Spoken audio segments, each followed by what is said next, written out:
time I'm gonna be the one that's here. Good morning. It's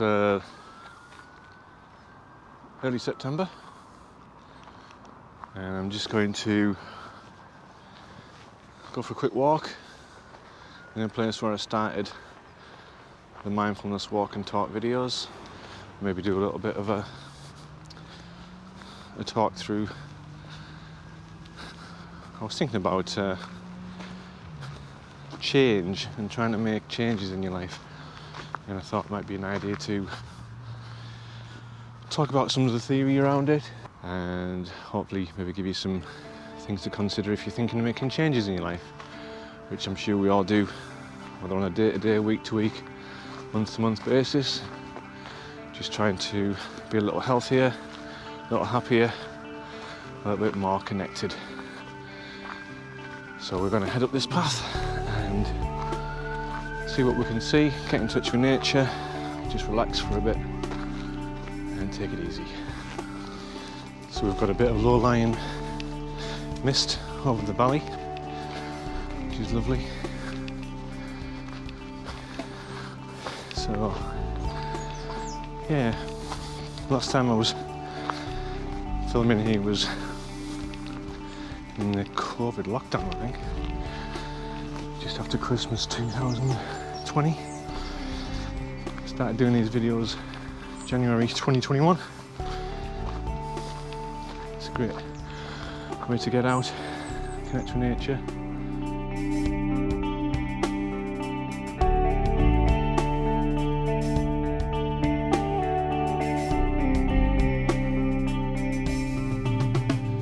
So whenever we're thinking about change, one thing to bear in mind is it's a process, and it's made up of different stages, and I just want to kind of outline the stages and one in particular, because change, as Miller and Rollnick would suggest, change is about resolving ambivalence in the direction of change that's in keeping with the person's values and beliefs. Because often change is needed because we're out of sync with our values, our beliefs, and what we imagine ourselves to be, our self-image. So it can be helpful to understand the different cycles, the different stages of the cycle of change, and I'll go through those in just a moment. Just really appreciating the woodland right now. Being in more of a mindful place about what's around me. Just appreciating the calmness, the bird song, the sunshine.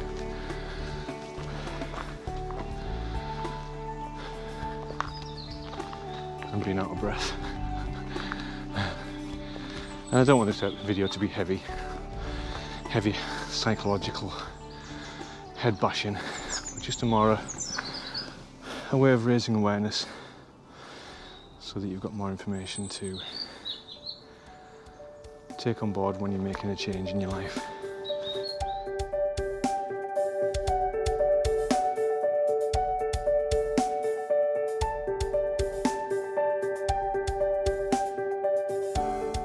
Here's a brief overview of the stages of the process of change.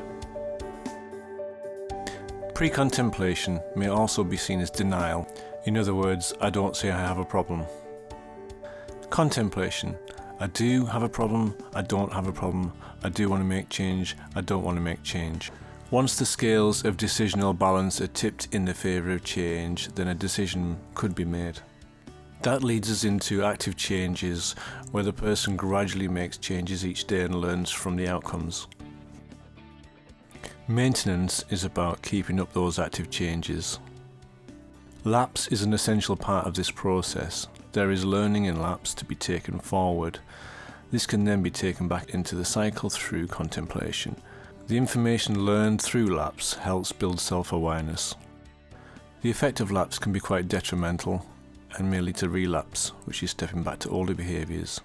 But that doesn't mean to say it has to be the end, because there's always a chance to go back into contemplation. The first stage is pre-contemplation. Essentially that's in a place where you believe there's nothing wrong. Well, that's my interpretation. And you don't see the need for change, which is fine if you're happy with that. But if you're not, you'll tend to move into the next stage, which is contemplation. Contemplation about what needs to change, how I might go about doing that, how do I feel about that. And there are different conflicts that we come across at this point. One of them being, yes, it's a no-brainer, I need to change. So I would say, and again, all this is referring back to motivational interviewing, is that is a kid in the candy store choice. So it doesn't really matter which you choose, you're going to benefit. It's no hardship, and so you go ahead and make the change. You then get the opposite end of the scale, which is the rock and the hard place conflict. And whilst being in a rock and a hard place is a difficult choice situation, there's still one that might be slightly better or have more benefit than the other. So change may be facilitated quite easily or relatively simply. The arguments stack up on one side and not the other.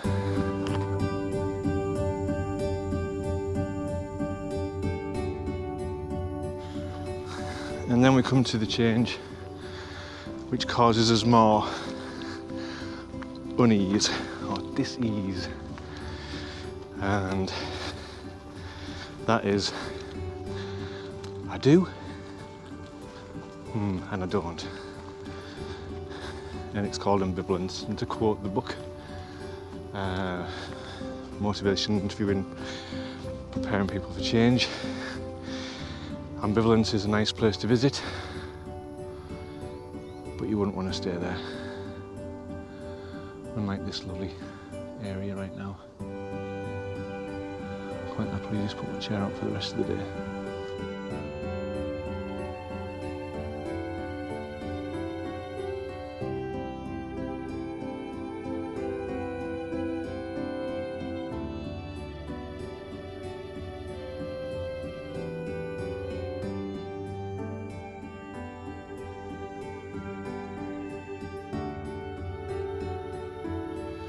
So ambivalence is that point where you, I guess you could say, you like and dislike the issue or the behaviour in equal amounts.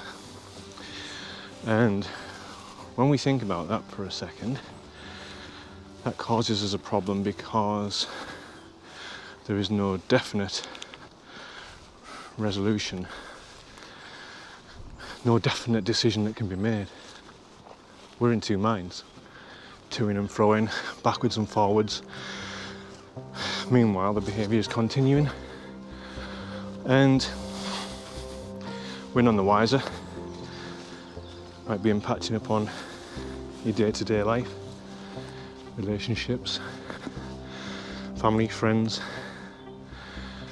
One of the main areas, I suppose, is addictions. It can be difficult.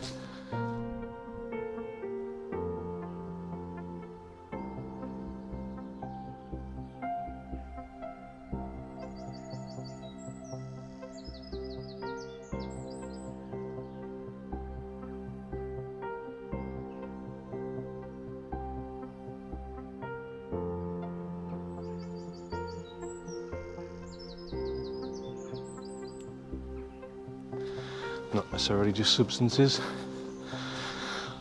addicted to a certain behaviour, and that could be then having ripple effects on those around us, which puts strain on everyday life. Pressure starts to affect our behaviour in different ways. We might become deceitful, we might try to hide certain aspects, but ultimately it's not about what's going on outside so much as what's going on inside, and about challenging this status quo.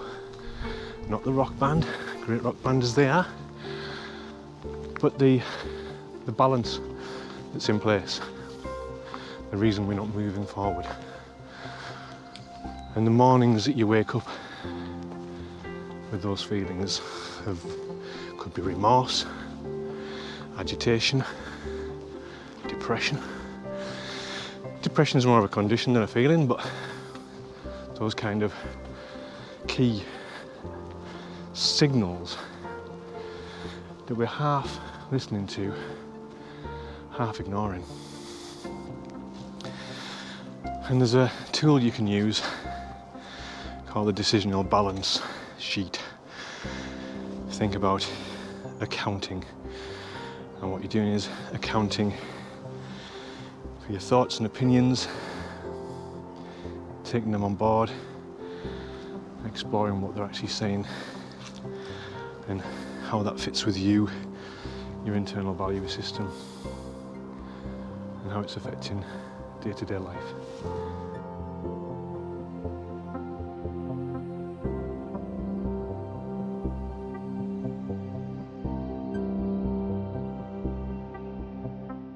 You'll be forgiven for mistaking to think that in change you either change or you don't.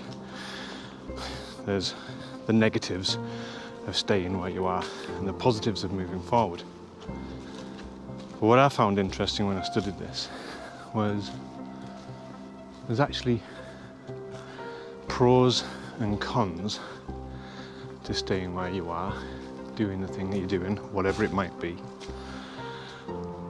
And there are pros and cons to change. The balance, if you think about it as some scales, balance between the two needs to weigh in favour of one or the other. But in ambivalence, it's just not doing that. Decisional balance is a way of weighing up the pros and cons to change or to stay. On both sides of that fence, there are pros and cons.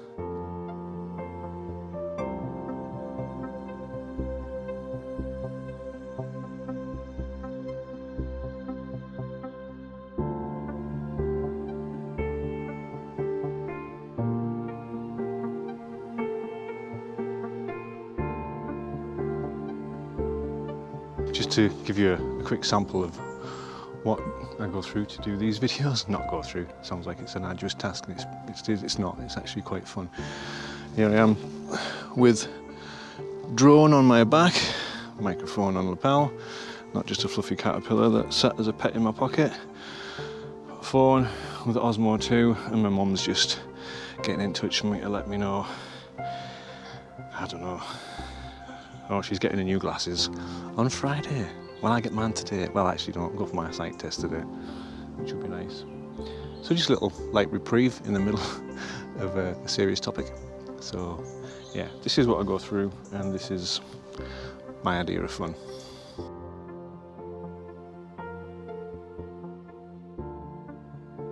Once you've tilted the scales, once you've created an imbalance, then you are then set to move in a direction, and that direction is towards the decision you want to make, which is the next stage.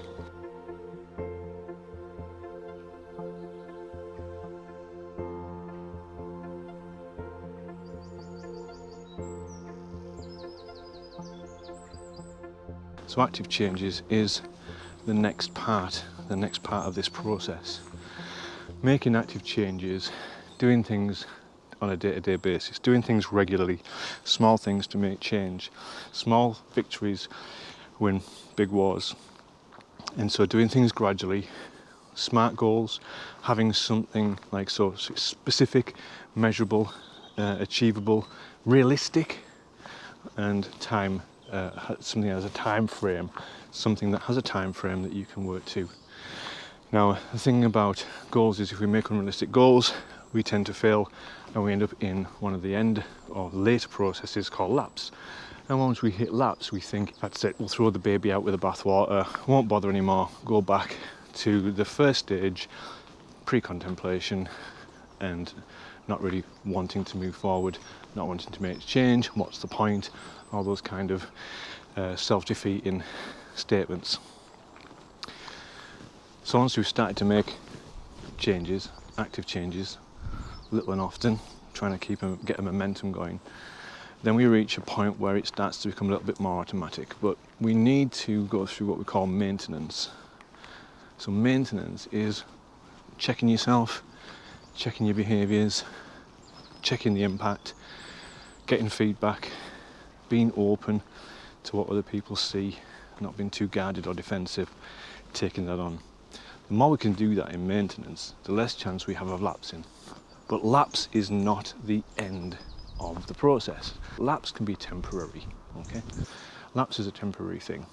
And so the danger is going into relapse, which means that in relapse, it's long term. It's going back to the old behaviour, it's giving up. It's the what's the point. But if we think of lapse as a temporary thing, I have a mantra that there's learning in lapse, and we can recover, we can take learning from what has just happened, how it's impacted, who it impacted, how we feel. And this is all goes back to our valuing system, like I said right at the beginning. If we're acting out of sync or out of alignment with our values of who we feel we are, then we're going to have dissonance in our life, which is that awful feeling that something isn't right. And so anxiety can come from this, depression can come from this difficult process of making change. So that's pretty much, I think, all I can add at the moment. Just have a think about those processes. We've got pre-contemplation, contemplation, decision making, active changes, maintenance, lapse, and if we can avoid it, relapse. It's all information that we can use if we can get support to do that, get some recognition from other people, just take it on board and hopefully make a long, sustainable change. Almost forgot. One of the most important parts of this process is when you hit lapse, you can go back around. You go back around the circle or the cycle, you go back into contemplation, start weighing up what happened, add that new information into the mix. It's information you didn't have before, and so we all go around this cycle. No one's, that I'm aware of, is exempt from it, I guess. But we go around this cycle and we go around again. And hopefully this time we make the change that's sustainable. And if not, we go around again. And the thing is, you only fail if you stop trying. So there isn't such a thing as failure when we're actually in the process. It's when we decide that we can't do any more and we give up. But again, if you're finding it difficult on your own, professional help's always there.